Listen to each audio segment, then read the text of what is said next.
Good evening class. मेरे पास एक sample paper है क्लास 9th के बच्चों के लिए, जिसका कि सोल्यूशन मैं आपके साथ शेयर कर लूँ और इसका लिंक मैंने ऑलरेडी कम्युनिटी पोस्ट पे डाल दिया है और इस वीडियो के नीचे भी डाल दूँगी।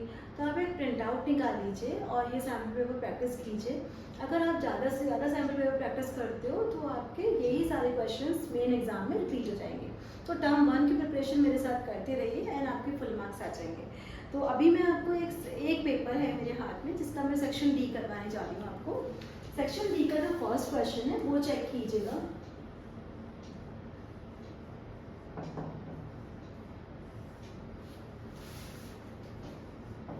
क्वेश्चन 32 यहाँ पे दिया है आपको, if x is equal to √2 + 1 upon √2 - 1 and y का वैल्यू दिया है √2 - 1 अपॉन √2 + 1। सबसे पहले तो क्लियरली नोटिस करने वाली बात है कि यहाँ पर x की वैल्यू √2 + 1 अपॉन √2 - 1 है और यहाँ पे बिल्कुल उसका रेसिप्रोकल है। अगर दो चीजें एक दूसरे का रेसिप्रोकल होती हैं तो उनका मल्टीप्लिकेशन यानी कि product will be equal to 1। हमें क्या पूछा गया है, फाइंड x² + y² + xy। सबसे पहले तो अगर ये लोग हमको 2xy दे देते तो ये x + y होल स्क्वायर का फॉर्मूला बन जाता। तो इसमें किस चीज की कमी है, एक xy की कमी है, वो लिख लेंगे अपने आप। तो यहाँ पे लिखेंगे x + y का whole square is equal to x² + y² + 2xy। अब मुझे तो दिख रहा है यहाँ पर कि अगर मैं ये लेती हूँ x + y का होल स्क्वायर तो यहाँ से xy लाना पड़ेगा। तो हम ऐसे बोलेंगे कि जो 2 फाइंड है वो है हमारा x² + y² + xy। तो आप क्या करोगे, इसमें इसको लिखोगे x + y का होल स्क्वायर और उसमें एक ही चीज सब्ट्रैक्ट कर दोगे, वो होगा xy। मींस आपको बस इन दोनों को ऐड करना है और उसका होल स्क्वायर करके xy करना है। This is easier. तो आप लोग क्या करो, √2 + 1 अपॉन √2 - 1 प्लस √2 - 1 अपॉन √2 + 1। इसको होल ब्रैकेट में ले लो, इसका स्क्वायर कर लो, माइनस xy की वैल्यू तो 1 ही आनी है because they are reciprocal of each other. तो मैं यहाँ पर सिर्फ 1 लिख देती हूँ। अब इसको सॉल्व करने के लिए आप अगर एलसीएम लोगे तो आपका काम बहुत आसान हो जाएगा। तो यहाँ पे मैं इसका अगला स्टेप दे रही हूँ। इसमें आपका स्टेप नंबर 1 रहेगा कि आप ये फाइंड आउट वाला लिखो, फिर स्टेप नंबर 2 और इसके बाद स्टेप नंबर 3। अब स्टेप नंबर 4 में क्या करना है, √2 + 1 का होल स्क्वायर प्लस √2 - 1 का होल स्क्वायर डिवाइडेड बाई √2 का होल स्क्वायर माइनस 1 का स्क्वायर -1 2 + 1 + 2 √2 + 2 + 1 -2 √2। दोनों का स्क्वायर कर लीजिए।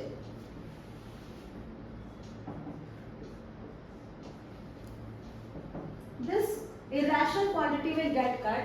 3 और 3 6 और नीचे 1 आ रहा है तो आपके पास सिर्फ 6 ही बचा -1। तो फाइनल आंसर हो गया आपका 5। मैं स्टेप्स की नंबरिंग कर देती हूँ। This is 4th step, this is 5th step, this is 6th step और दिस इज 7th स्टेप। चलो फटाफट से ये क्वेश्चन कर लो। I hope this is clear. चलो क्वेश्चन नंबर 32 करते हैं।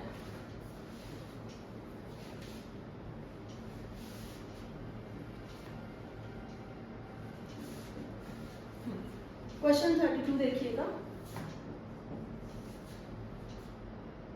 This is 33।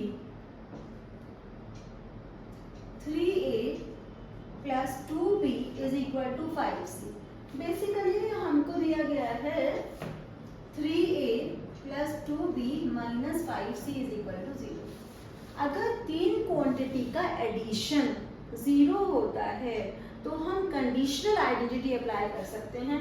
हम ऐसे लिखेंगे, if x + y + z = 0 then x³ + y³ + z³ = 3abc।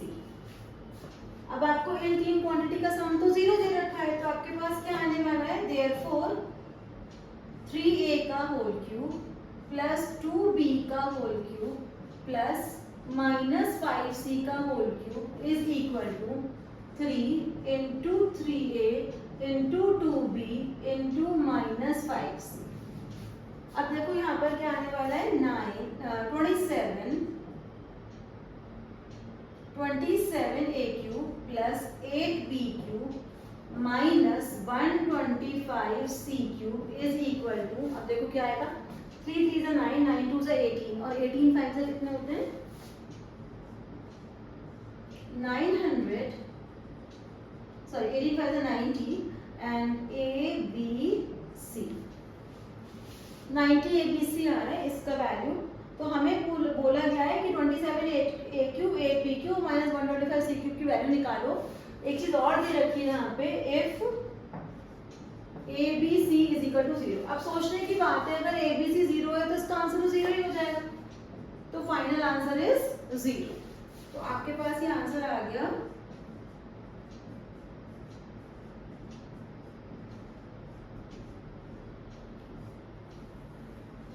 ये देखो ये 0 आ गया इसका answer.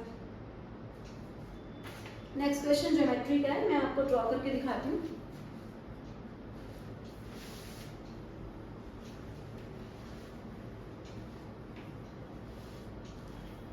I hope this is clear to you. So we are wrapping this.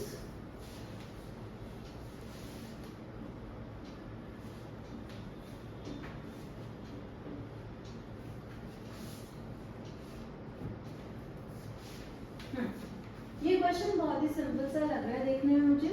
ये दो लाइन पैरेलल हैं। This is named as AB, नीचे वाली is named as CD and यहाँ पे एक ट्रांसवर्सल बनी है विच इज EF।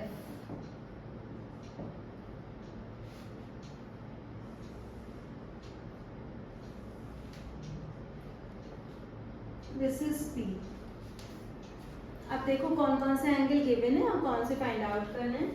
ये angle is given to you 60 degree, इसके नीचे वाला angle is given 40 degree, this is 25 degree, ये x और ये वाला एंगल y। सबसे पहले तो ये देखो कि अगर आपको x और y निकालना है तो 60 degree is a corresponding angle with 25 plus y। तो यहाँ पर ऐसे लिखेंगे, this is question number 34,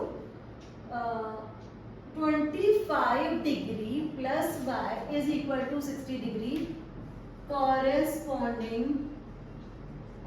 angles. अगर ये करस्पॉन्डिंग एंगल है तो यहाँ से y बड़े आराम से निकल आएगा, तो y तो आ गया 35। अब हमें निकालना है x एंगल। x एंगल पता होने के लिए 25x और जो भी यहाँ पर एंगल होगा उसकी हमें लगानी पड़ेगी एंगल सम प्रॉपर्टी। तो यहाँ पर एक बार चेक करो कि 60 40 और ये कोई भी एंगल्स का नाम रख लो, चलो इसका नाम रख लो z, कि 60 40 और z मिला के हो रहे हैं 180 और हमें z की जरूरत तो पड़ने वाली है एंगल सम प्रॉपर्टी के लिए। तो हम यहाँ पे लिखेंगे 60 degree 40 degree plus z is equal to 180 degree angles on a straight line।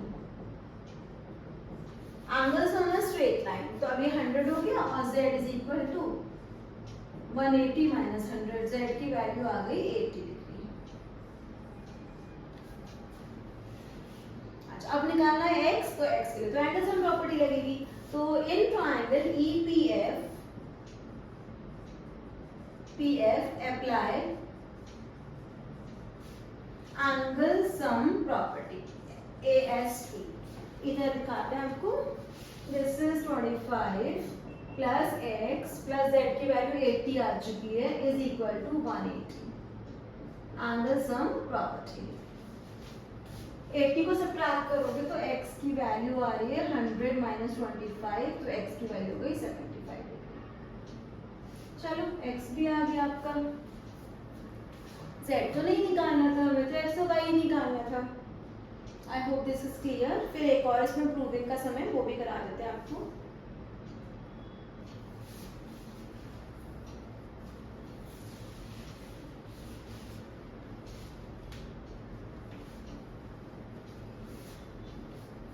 छोटा सा समय, बहुत छोटा सा 34 का ही और पार्ट है।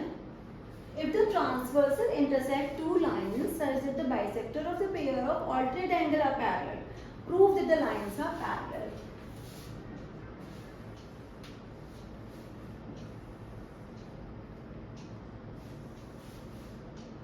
नेमिंग कर लो यहाँ पे।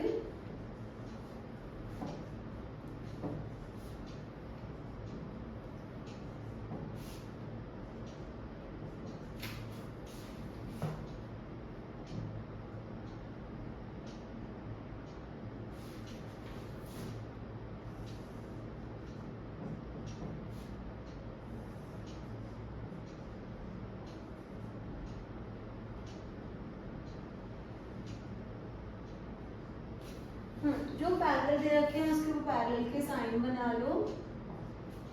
गिवन में आ जाएगा G I parallel to H जे।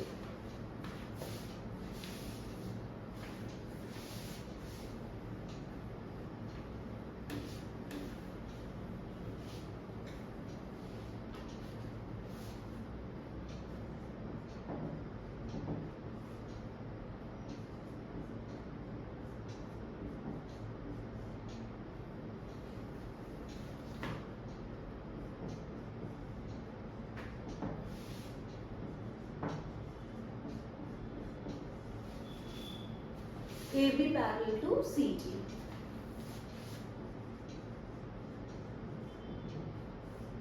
अगर GI पैरेलल टू HJ है तो हम ऑल्टरनेट इंटीरियर एंगल का नाम क्या रखेंगे? वैसे हम गिवन में ये भी लिख सकते हैं कि GI and HJ are bisectors of alternate interior angles। क्योंकि अगर हम बाइसेक्टर में लिखेंगे तो डबल कैसे करेंगे, तो फिर हम यहाँ पे लिखेंगे angle IGH is equal to angle JHJ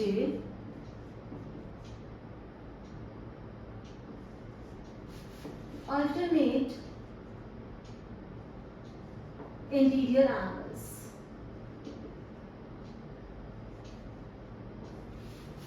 alternate interior angles. फिर इनको क्या करना है, 2 से मल्टीप्लाई कर दीजिए। Doubles of equal are equal. जैसे ही आप 2 से मल्टीप्लाई करोगे बड़े एंगल बन जाएंगे AGH angle AGH is equal to angle DH angle DHG। अब क्या, ये तो बन गए आपके ऑल्टरनेट एंगल। यहाँ पे लिखो these are alternate interior angles for lines AB parallel to C and hence proof. तो छोटा सा प्रूफ है आपका, कर लीजिएगा। Now question number 35। I hope this is clear.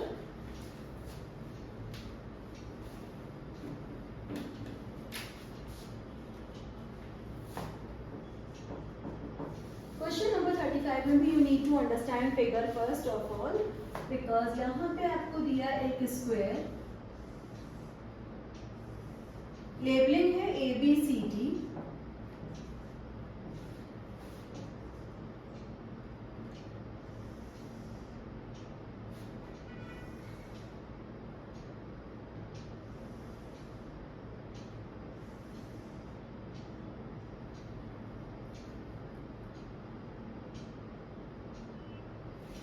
this point is C, this point is D, this point is E and this point is F, और बीच में आपको दिया है G point. One more thing is given to you that FE is equal to BC, ये भी दे रखा है।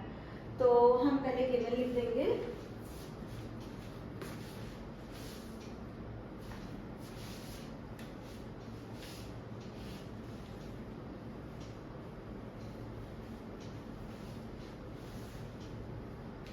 Given में क्या आएगा,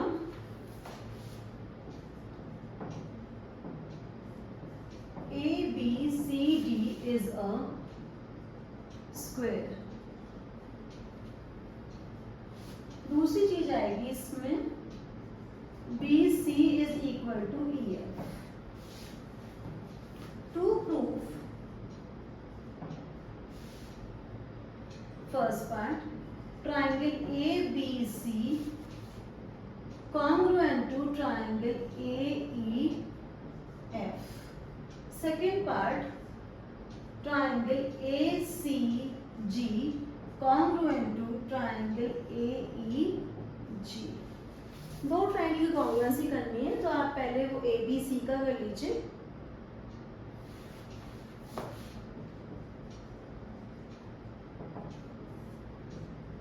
In triangle ABC and triangle AEF we are applying, अब एक बार चेक कर लो क्या अप्लाई करोगे। ये तो तुम्हें इक्वल दे रखा है, ये तुम्हारे स्क्वायर के कॉर्नर एंगल का तो 90 होना मस्ट है, और फिर ये आपके पास इक्वल इसलिए होगा बिकॉज साइड ऑफ स्क्वायर, तो ऑब्वियसली लगने वाली है SAS। तो आप लगाओ SAS, AB is equal to AF, sides of square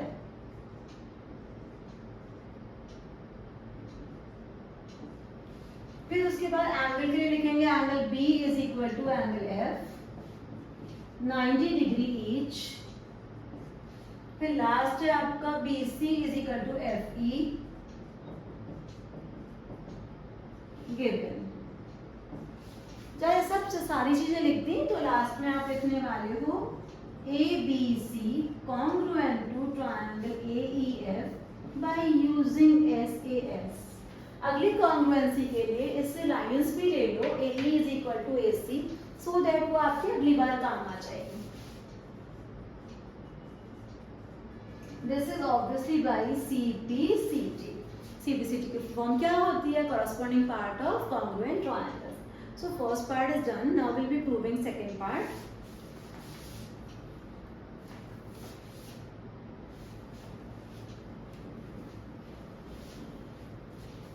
For the second part, we will be using the part that we have just proved in triangle ACG and triangle AEG। अब देखो क्या क्या है, ये वाले पार्ट्स पहले से equal हो गए हैं by using the previous congruency. 90 दे रखा है और बीच की साइड कॉमन है, तो इसमें लगाओगे आप RHS, RHS, R के सामने राइट एंगल ही लिखना, तो आपके पास आएगा AGC equal to angle AGE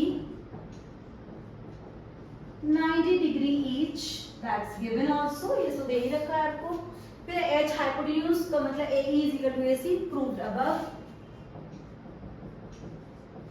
ये लिख देना कि CPCT से आ चुका था वो, और लास्ट में साइड AG is common।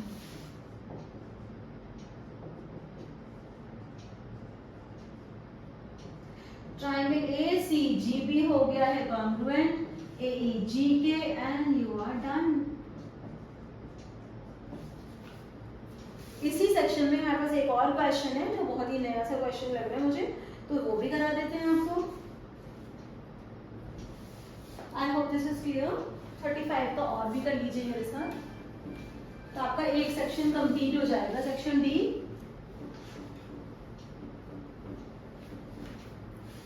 आज मैंने ऑफलाइन में आपको ABC तो कराई दिए थे क्लास में। 35 का और पार्ट पे डायग्राम देख लीजिए।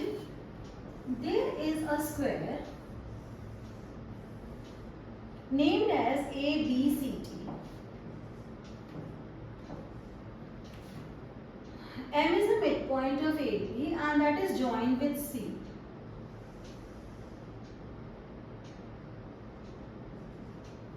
मिड पॉइंट का मतलब है ये दोनों भी इक्वल हो गए। फिर एक लाइन PQ इज ड्रॉन, ये बाहर निकाल दी गई है ऐसे, जिसमें कि CP को ज्वाइन किया गया है एंड CQ को बिल्कुल ऐसे सीधा लेके आएंगे, ऐसे क्यू भी ज्वाइन किया गया है एकदम स्ट्रेट लाइन से। और वन मोर थिंग, यहाँ पर 90 दिया है और यहाँ पर भी 90 दिया है। First part that we have to prove is, पहले लिखो गिवन। सबसे पहले गिवन सेग्रीगेट कर लेना चाहिए। ABCD is a square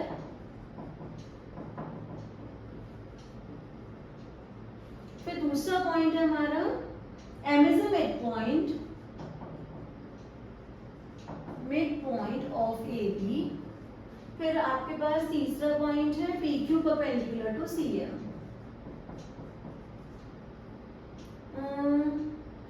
We have to prove that first is PA is equal to BQ. Second part is CP is equal to AB plus PA.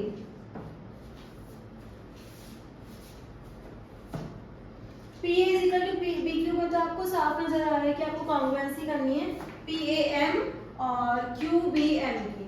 एक हो जाएगा वर्टिकली अपोजिट एंगल और एक आपके पास 90 होगा ही, तो बस फिर आगे आपके पास एसएस लगाने का मौका। In triangle PAM and triangle QBM, ये ले लिया आपने और हम लगा रहे हैं इसमें ऐसे लगा रहे हैं। तो फिर ये पास हमारे पास आ गया एंगल PAM ही लिखो, पूरा ही लिख दो। Angle PAM is equal to angle QBM 90 degree each. फिर आपके पास है AM is equal to BM given. फिर लास्ट में आएगा angle PMA is equal to angle QMB vertically opposite angles। ये आपके हो गए vertically opposite angle। तो triangle PAM congruent to triangle QBM। जैसे ही आपके पास हुआ फर्स्ट पार्ट आपका PA is equal to PQ आ गया। CP CT and hence this is done। अब PA is equal to BQ आ चुका है एंड इसमें लिखा हुआ है CP। CP is this line and you have to prove AB plus PA। अब CP सोचो किसके बराबर है, तो उसके लिए आपको एक और कॉन्ग्रुएंसी करनी पड़ेगी। CP is equal to CQ लाना पड़ेगा। तो CP is equal to CQ लेकर आओगे एंड CQ दो पार्ट्स में डिवाइडेड है, CB और BQ। CB को आप लिख सकते हो AB, हाँ बिल्कुल AB लिख सकते हो, और PA को लिख सकते हो BQ। तो आपके पास आंसर आ जाएगा। बट एक कॉन्ग्रुएंसी और करनी होगी उसमें, तो एक कॉन्ग्रुएंसी और कर लेंगे। कॉन्ग्रुएंसी कौन सी करने वाले हैं हम? In triangle CMP and triangle CMB। CMB नहीं आएगा, CMQ आएगा।